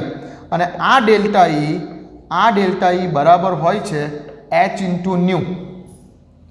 h ન્યુ જેટલી એનર્જી E1 પાસેથી h ન્યુ જેટલી ઉર્જા મેળવી તો E2 પાસે ગયો, E2 માંથી h ન્યુ જેટલી એનર્જી ગુમાવી તો E2 માંથી E1 માં આવી ગયો. તો આ બંનેનો ડિફરન્સ જે છે તે h ન્યુ જેટલો છે. અને જો હું આ ન્યુને સૂત્ર કરતા બનાવું તો new is equal to delta E ના છેદમાં h. આ આવે છે બહોરની આવૃત્તિ માટેનું સમીકરણ. લખો, બહોરની આવૃત્તિ માટેનું સમીકરણ. આ 6થા નંબરના મુદ્દામાં જ કન્ટિન્યુ લખવાનું છે. પેલો ડાયાગ્રામ બતાવેલો, પછી આ લખેલું. હવે E2 અને E1 ના ડિફરન્સને ડેલ્ટા E કહેવાય. ડેલ્ટા E બરાબર h ન્યુ, ન્યુને સૂત્ર કરતા બનાવ્યા તો ડેલ્ટા E ના છેદમાં h, જેને બહોરની આવૃત્તિ સમીકરણ તરીકે ઓળખવામાં આવે છે. બુકમાં પેજ નંબર 43 ઉપર, બુકમાં પેજ નંબર 43 ઉપર જે બહોરનો ફોટો છે, નીચે લીલા કલરના પેરેગ્રાફમાં જે બહોરનો જે ફોટો છે એની ઉપરવાળું સેન્ટેન્સ વાંચો અને ત્યાં અંડરલાઇન કરો. બુકમાં પેજ નંબર 43 ઉપર બહોરનો ફોટો આપેલો છે, એ ફોટાની ઉપરવાળું સેન્ટેન્સ વાંચો, જેમાં તમને આ સૂત્ર જોવા મળશે. ડેલ્ટા E એટલે E2 માઇનસ E1, તો E2 માઇનસ E1 ના છેદમાં h, જેને બહોરનું આવૃત્તિ સમીકરણ તરીકે ઓળખવામાં આવે છે. અંડરલાઇન કરો બુકમાં. લખી દીધું હશે આ? ચાલો, તો 6 મુદ્દાઓ સુધીની વાત થઈ. આ સૂત્રનો ઉપયોગ આપણે આગળ એની એપ્લિકેશનમાં અને દાખલામાં કરીશું, ધ્યાન રાખજો. ઓકે, ચાલો. તો 5મા મુદ્દામાં એવું કીધેલું છે કે જ્યાં સુધી ઇલેક્ટ્રોન માન્ય કક્ષામાં ફરી રહેલો છે ત્યાં સુધી નહીં તો તે એનર્જી મેળવે, નહીં તો તે એનર્જી ગુમાવે. Okay, acceptable. બરાબર, ઇલેક્ટ્રોનની ઉર્જા અચળ રહે છે. પણ જો ઇલેક્ટ્રોનને તમે કોઈ એવી ચોક્કસ એનર્જી આપશો કે જેથી તે પોતાના પહેલાં કોઈ એક એનર્જી લેવલમાંથી બીજા એનર્જી લેવલમાં જઈ શકે, એટલી એનર્જી આપશો તો ઇલેક્ટ્રોન પોતાની માન્ય કક્ષાને બદલી શકે છે. પણ એ એક માન્ય કક્ષામાંથી બીજી માન્ય કક્ષામાં જ જશે, વચ્ચે ગમે તે નહીં જાય, વચ્ચે ગમે તેમ નહીં બેસે. એક માન્ય કક્ષા છે, આ કેન્દ્ર છે, આ પહેલી માન્ય કક્ષા છે, આ બીજી માન્ય કક્ષા છે. આ પહેલી માન્ય કક્ષા સાથે સંકળાયેલી એનર્જી 13.6 ઇલેક્ટ્રોન વોલ્ટ છે. આ બીજી માન્ય કક્ષા સાથે સંકળાયેલી એનર્જી 3.4 ઇલેક્ટ્રોન વોલ્ટ છે. તો જ્યાં સુધી ઇલેક્ટ્રોન આ માન્ય કક્ષામાં goal goal goal goal goal goal ફરતો હશે ત્યાં સુધી તે પોતાની એનર્જી નહીં ગુમાવે, નહીં મેળવે. આની અંદર ફરતો હશે ત્યાં સુધી કોઈ પ્રોબ્લેમ નથી. ઓકે, પણ તમે જ્યારે ઇલેક્ટ્રોનને અમુક ચોક્કસ એવી એનર્જી આપો છો, કેટલી એનર્જી? તો કે N1માંથી N2માં જવા માટે એને કેટલી એનર્જીની જરૂર છે? તમે એને 10 ઇલેક્ટ્રોન વોલ્ટ આપશો તો તે નહીં જાય, તો નહીં જાય. તમે એને 10.2 ઇલેક્ટ્રોન વોલ્ટ જેટલી એનર્જી દેખાડી દીધી તો તે જશે, કૂદકો લગાવી દેશે સીધો. બરાબર, ચાલો. તો એક માન્ય કક્ષામાંથી બીજી માન્ય કક્ષામાં જવા માટે તેને 10.2 ઇલેક્ટ્રોન વોલ્ટની જરૂર છે. 13.6 છે, 10.2 ઇલેક્ટ્રોન વોલ્ટ મળી ગઈ, આ બેની બાદબાકી કરી 3.4 આવ્યા તો તે કૂદકો લગાવી દેશે. ઓકે, ચાલો. તો આવું કીધેલું છે આ મુદ્દાની અંદર. તો 2 મુદ્દા થયા.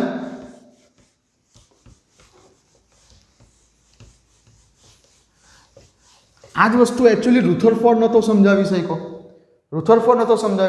રુથરફોર્ડ એવું કીધેલું હતું કે ભાઈ કેન્દ્રની આસપાસ ઇલેક્ટ્રોન વર્તુળાકાર માર્ગે ગતિ કરે છે. ઓકે, જ્યારે કોઈ ચાર્જ પાર્ટિકલ ગતિ કરતો હોય ત્યારે તે વિકિરણનું ઉત્સર્જન કરે. વિકિરણનું ઉત્સર્જન કરે એટલે તે એનર્જી ગુમાવે. એનર્જી ગુમાવે એટલે કોઈ એક સમય એવો આવી જશે કે જે કેન્દ્રની સાથે જેને અથડાઈ જાય, પરમાણુ નષ્ટ થઈ જાય. પરમાણુની સ્થાયીતા નહોતો સમજાવી શક્યો. બોહરે કહ્યું જ્યાં સુધી માન્ય કક્ષામાં ફરશે ત્યાં સુધી તે ઇલેક્ટ્રોન એનર્જી મેળવે પણ નહીં કે એનર્જી ગુમાવે પણ નહીં. હા, એ એનર્જી મેળવી શકે છે અથવા ગુમાવી શકે છે. ક્યારે? તો કે બીજી માન્ય કક્ષામાં જવા માટે એને પર્ટિક્યુલર જેટલી એનર્જીની જરૂર છે, તમે જો એને એટલી એનર્જી આપી દેશો તો તે એક માન્ય કક્ષામાંથી બીજી માન્ય કક્ષામાં જશે, પણ માન્ય કક્ષામાં જ જશે, વચ્ચે કોઈ જગ્યા પર નહીં અટવાય. ઓકે, ચાલો, ક્લિયર છે આટલી વાતો? લેક્ચર થોડો લાંબો થઈ ગયો. લાસ્ટ પોઈન્ટ ઉપર આવી જઈએ, છેલ્લા મુદ્દા ઉપર આવી જઈએ છે. લેક્ચર નંબર 7 મુદ્દો નંબર 7 આપણો. હવે વાત કરવાની છે આપણે મુદ્દા નંબર 7માં વેગ વિશે. મુદ્દા નંબર 7માં આપણે વેગ વિશેની વાત કરવાની છે. લાસ્ટ મુદ્દો છે આપણો, વેગ વિશેની વાત કરવાની છે. ઓકે, જે તમને બુકમાં બતાવી દઉં. પેજ નંબર 44 ઉપર મુદ્દો નંબર ઈ. પેજ નંબર 44 ઉપર મુદ્દો નંબર ઈ એકદમ ઉપર છે. પેજ નંબર 44 ઉપર મુદ્દો નંબર ઈ 2.4.1માં નંબરનો પોઈન્ટ ચાલુ થાય છે, એની ઉપર જોવાનું છે. મુદ્દો નંબર ઈ એ આપણો લાસ્ટ પોઈન્ટ છે, 7મા નંબરનો પોઈન્ટ કે જેમાં વેગ વિશેની વાત થયેલી છે. તો પહેલાં બુકમાં જોઈ લો શું કીધેલું છે. કક્ષાઓમાં ઘૂમતા ઇલેક્ટ્રોનનો વેગ એ નક્કી કરવાનું શક્ય છે. અહીંયા સંપૂર્ણ પરિશુદ્ધ સમીકરણ આપેલું નથી વેગ નક્કી કરવા માટે, પણ ગુણાત્મક રીતે કહીએ તો ઇલેક્ટ્રોનના વેગની માત્રા એ કેન્દ્ર પરના ધન બળના વધારા સાથે વધે છે અને તે મુજબ ક્વોન્ટમ આંકના વધારા સાથે ઘટે છે. ઓકે, તો ઇલેક્ટ્રોનનું વેગ એક્ઝેક્ટલી નક્કી કરવા માટેનું કોઈ સૂત્ર આપેલું નથી એવું કીધેલું છે. ઇલેક્ટ્રોનનો વેગ એક્ઝેક્ટલી ઇલેક્ટ્રોન જે છે તો કે ભાઈ કઈ ઓર્બિટમાં છે, આ કેન્દ્ર છે, આ પહેલી ઓર્બિટ છે n બરાબર 1, આ બીજી ઓર્બિટ છે n બરાબર 2, આ ત્રીજી ઓર્બિટ છે n બરાબર 3, તો ઇલેક્ટ્રોન આ ઓર્બિટમાં છે તો તેનો વેગ વધારે છે, ઇલેક્ટ્રોન આ ઓર્બિટમાં છે તો તેનો વેગ વધારે છે, કે ઇલેક્ટ્રોન આ ઓર્બિટમાં છે તો તેનો વેગ વધારે છે. ચોક્કસપણે વેગ શોધવાનું પરિશુદ્ધ સૂત્ર આપેલ નથી. ઓકે, પણ એવું કીધેલું છે કે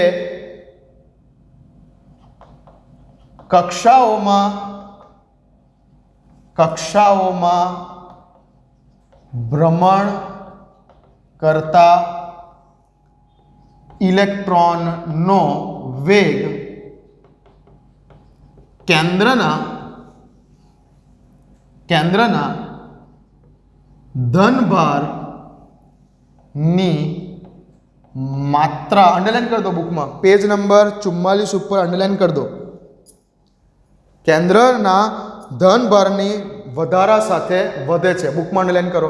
કેન્દ્રના ધનભારના વધારા સાથે વધે છે તેમજ મુખ્ય ક્વોન્ટમાર્ક. હવે મુખ્ય ક્વોન્ટમાર્ક શું છે પાછળથી આવશે જ્યારે ક્વોન્ટમ નમૂનો રજૂ થશે ત્યારે, પણ તેમજ મુખ્ય ક્વોન્ટમાર્કના વધારા સાથે ઘટે છે, તેમજ મુખ્ય ક્વોન્ટમ આંકના વધારા સાથે ઘટે છે. સેન્ટેન્સ લખી દો. આ છેલ્લું, બસ પતી ગઈ વાત. બોહરનો પરમાણુય નમૂનો અહીંયા પૂરો થાય છે. શું કીધું? કક્ષાઓમાં ભ્રમણ કરતા ઇલેક્ટ્રોનનો વેગ એ કેન્દ્રમાં વધતા જતા ધન વીજભારના વધારા સાથે વધે છે. કેન્દ્રમાં વધતા જતા ધન વીજભારના વધારા સાથે વધે છે. કેન્દ્રમાં વધતા જતા ધન વીજભારના વધારા સાથે વધે છે તેમજ મુખ્ય ક્વોન્ટમ આંકના વધારા સાથે ઘટે છે. આ અગત્યનું છે, એમસીક્યુમાં પૂછવા લાયક છે. ઓકે, હવે હું તમને એવું પૂછું કે ઇલેક્ટ્રોન n બરાબર 1 માં છે તો તેનો વેગ વધારે, n બરાબર 2 માં છે તો તેનો વેગ વધારે, n બરાબર 3 માં છે તો તેનો વેગ વધારે, કે ઇલેક્ટ્રોન n બરાબર 4 માં છે તો તેનો વેગ વધારે. 4 ઓપ્શન આપી દીધા. નીચેના પૈકી હવે મુખ્ય ક્વોન્ટમ આંક છે ને આ જ સમજો તમે. અત્યારે ઓર્બિટનો નંબર, પહેલી કક્ષા, બીજી કક્ષા, ત્રીજી કક્ષા, ચોથી કક્ષા, અત્યારે આવું સમજી લો કે આનો મુખ્ય ક્વોન્ટમ આંક 1, આનો મુખ્ય ક્વોન્ટમ આંક 2, આનો મુખ્ય ક્વોન્ટમ આંક 3, આનો મુખ્ય ક્વોન્ટમ આંક 4. આ પાછળથી આવશે. ક્વોન્ટમ નમૂનામાં આ વસ્તુ આવશે. બરાબર? બોહર પણ ફેલ થઈ જવાનો છે. બોહરનો પરમાણુ નમૂનો પણ ફેલ થવાનો છે આના પછી. અને આના પછી હજુ આવવાનો છે ક્વોન્ટમ નમૂનો. આના પછી હવે ક્વોન્ટમ નમૂનો આવવાનો છે. ઓકે, આ બોહરનો પરમાણુ નમૂનો પણ હવે ફેલ થવાનો છે આના પછી. પણ હવે પછી હવે રજૂ કરવીશું આપણે ક્વોન્ટમ નમૂનો, જે દ બ્રોગલી, હાઇઝનબર્ગ અને શ્રોડિંજર નામના વૈજ્ઞાનિકો જે હતા તેમને કરેલા જે કંઈ પણ રિસર્ચ હતા તેનો પરિણામ સ્વરૂપે હજુ આપણે શીખવાનું બાકી છે ક્વોન્ટમ નમૂનો, જે ચેપ્ટરનો લાસ્ટ ટોપિક છે. હવે એ હજુ શીખવાનું બાકી છે. આ બોહર પણ ફેલ થવાનો છે એક જગ્યા ઉપર.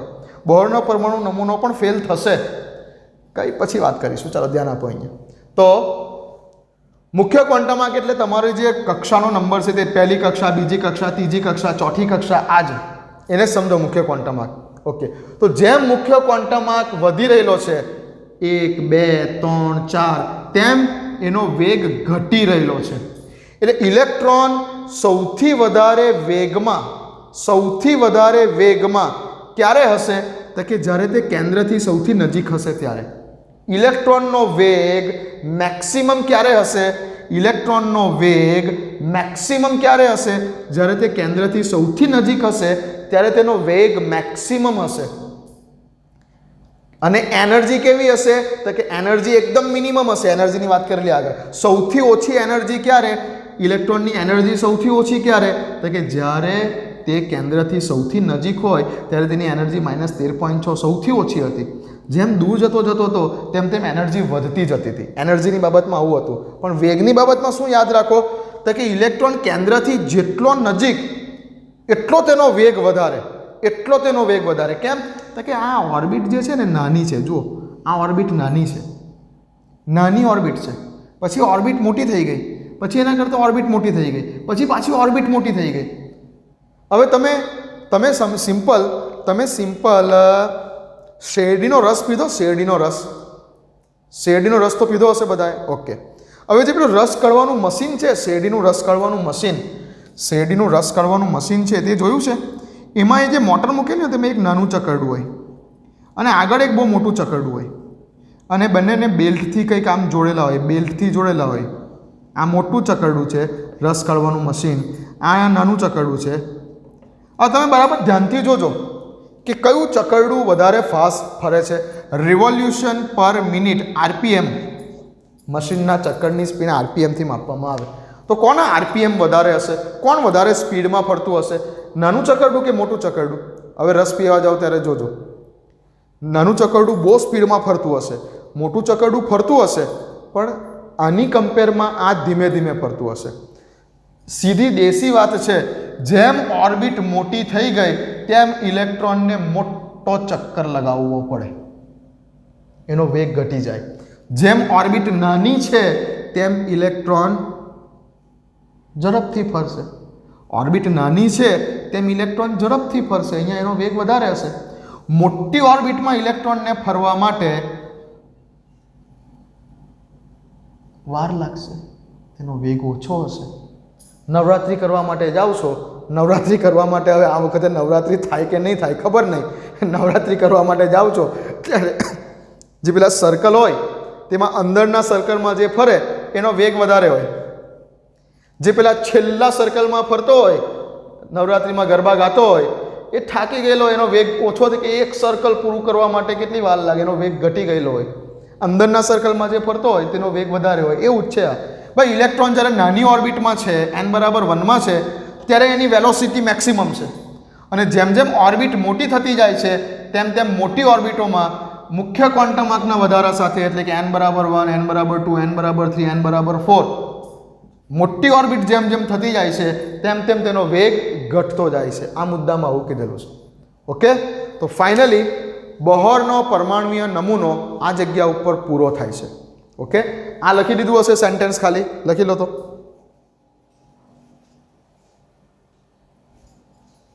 ચાલો લખી લીધું. તો ટોટલ આપણે 7 મુદ્દાઓમાં બોહરના પરમાણુ નમૂનાને અહીંયા પૂરો કરીએ છીએ. એક્ઝામમાં આવે કે બોહરનો પરમાણુ નમૂનો જણાવો, તમારે આ 7 મુદ્દાઓ લખી દેવાના. 4 માર્ક્સની થિયરી છે, ચેપ્ટરની સૌથી ઇમ્પોર્ટન્ટ થિયરી છે. એક્ઝામ પોઈન્ટ ઓફ વ્યૂ ખાલી વાત કરીએ, એક્ઝામ પોઈન્ટ ઓફ વ્યૂ, તો આ 7 મુદ્દા તમારે યાદ રાખવાના છે. હવે તમને મેં પૂરેપૂરી ટ્રાય કરેલી છે કે હું તમને તમારા દિમાગમાં આ બોહરના નમૂનાને ગોઠવી શકું. હવે તે તમારા ઉપર છે, તમે આને સમજીને કરો છો કે સીધે સીધું આ 7 મુદ્દાઓને ગોખી નાખો છો. ઓકે, ફરી એકવાર રિવાઇઝ કરાવી દો. ચાલો, તો કે પહેલા મુદ્દામાં તો શું કીધું? તો કે કેન્દ્ર કોને કહેવાય તેની વાત કરી. ધન વીજભાર મધ્યમાં કેન્દ્રિત થયેલો છે, જેને કેન્દ્ર કીધેલું છે, એમાં કોઈ નવી વાત નથી કરી. બીજા મુદ્દામાં પરમાણુના કેન્દ્રની આસપાસનો વર્તુળાકાર માર્ગ જે ઇલેક્ટ્રોન ભ્રમણ કરે છે તેને કક્ષા કહેવાય છે. આ 2 મુદ્દા તો સીધા બોહરે ચોરી જ કરેલા છે. કોના ચોરી કરેલા છે? રુથરફોર્ડના. આમાં કંઈ નવી વાત નથી કરી. ત્રીજા મુદ્દામાં વાત કરી છે માન્ય કક્ષા. અને માન્ય કક્ષા કોને કહેવાય? કે જ્યાં ઇલેક્ટ્રોનના કોણીય વેગમાન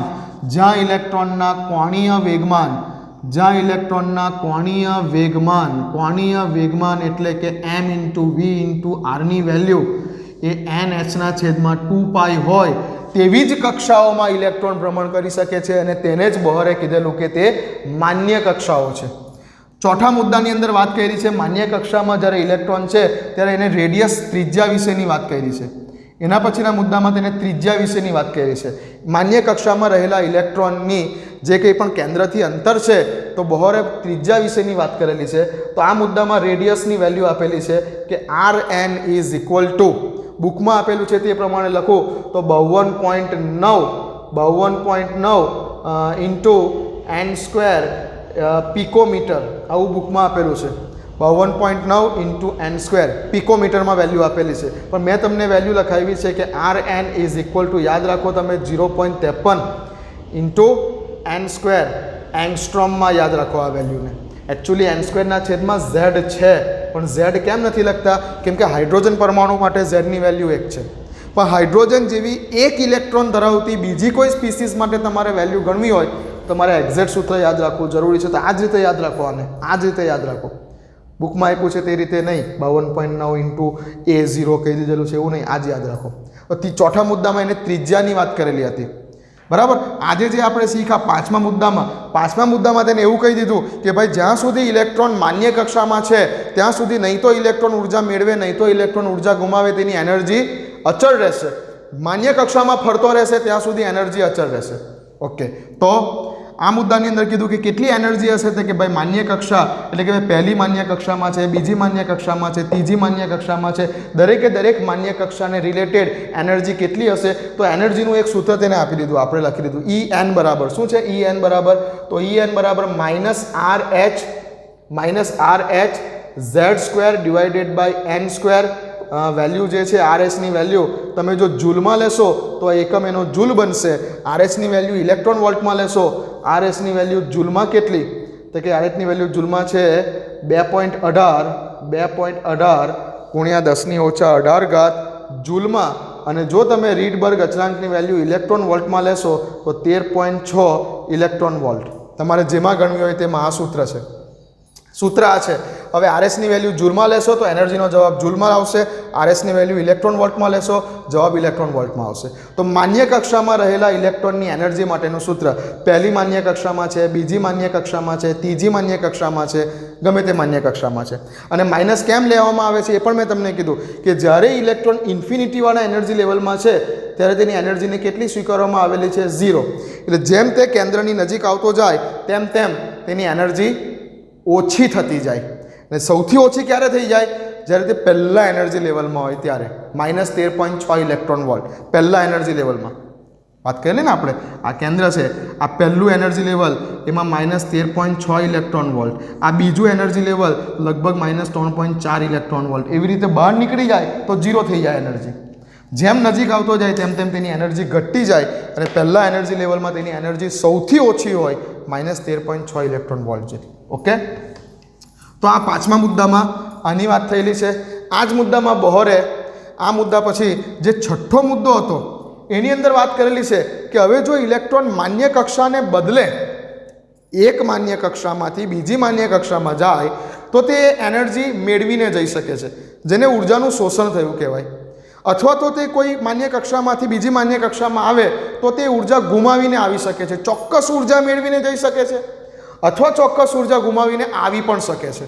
કેટલી ઉર્જા મેળવીને જઈ શકે, કેટલી ઉર્જા ગુમાવીને આવી શકે તેની કેલ્ક્યુલેશન કરવા માટેનું એક સૂત્ર છે કે ભાઈ ડેલ્ટા E બરાબર E2 - E1 ના છેદમાં ડેલ્ટા E બરાબર E2 - E1. પહેલાં તો આ બંનેનો એનર્જી એકમાંથી બીજામાં જવું હોય તો ડેલ્ટા E જેટલી એનર્જી ક્યાં તો તેને મેળવવી પડે ક્યાં તો તેને ગુમાવવી પડે, જે બરાબર હોય છે h × ન્યૂ જેટલું. ચોક્કસ તરંગ લંબાઈ કે ચોક્કસ આવૃત્તિ ધરાવતા પ્રકાશ પાસેથી જ એ ચોક્કસ તરંગ લંબાઈ કે ચોક્કસ આવૃત્તિ સ્વરૂપે એનર્જી મેળવશે અને ક્યાં તો તે નીચલા એનર્જી લેવલ E1 માંથી E2માં જશે અને ઉર્જાનું શોષણ થયું કહેવાય, અથવા જો તે E2 માંથી E1માં આવે તો એનર્જીને રિલીઝ કરે h ન્યૂના ફોર્મમાં, જેને ઉર્જાનું ઉત્સર્જન થયું કહેવાય. ઉર્જાનું શોષણ કરી અને તે E1 માંથી E2માં જઈ શકે છે, ઉર્જાનું ઉત્સર્જન કરીને તે E2 માંથી E1માં પાછો આવી શકે છે, બરાબર. અને આના ઉપરથી કંઈક આવૃત્તિનું સમીકરણ આવે છે, બોહરની આવૃત્તિનું સમીકરણ આના ઉપરથી આવે છે, ન્યૂ = ડેલ્ટા E ના છેદમાં પ્લાન્ક કોન્સ્ટન્ટ h. 6 મુદ્દા થયા અને છેલ્લા મુદ્દામાં વેગની વાત કરી. હવે વેગ શોધવા માટેનું કોઈ એક્ઝેક્ટલી સૂત્ર આપેલું નથી, પણ એવું કીધેલું છે ખરું કે જેમ ઇલેક્ટ્રોનનો મુખ્ય ક્વોન્ટમ આગ વધતો જશે કક્ષાઓનો, ઇન શોર્ટ એવું સમજો કે જેમ ઇલેક્ટ્રોન દૂર જતો જશે, n બરાબર 1માં છે, n બરાબર 2માં છે, n બરાબર 3માં છે, n બરાબર 4માં છે, જેમ ઇલેક્ટ્રોન કેન્દ્રથી દૂર જતો જશે તેમ તેમ શું થતું જાય, તેમ તેમ તેનો વેગ ઘટતો જાય.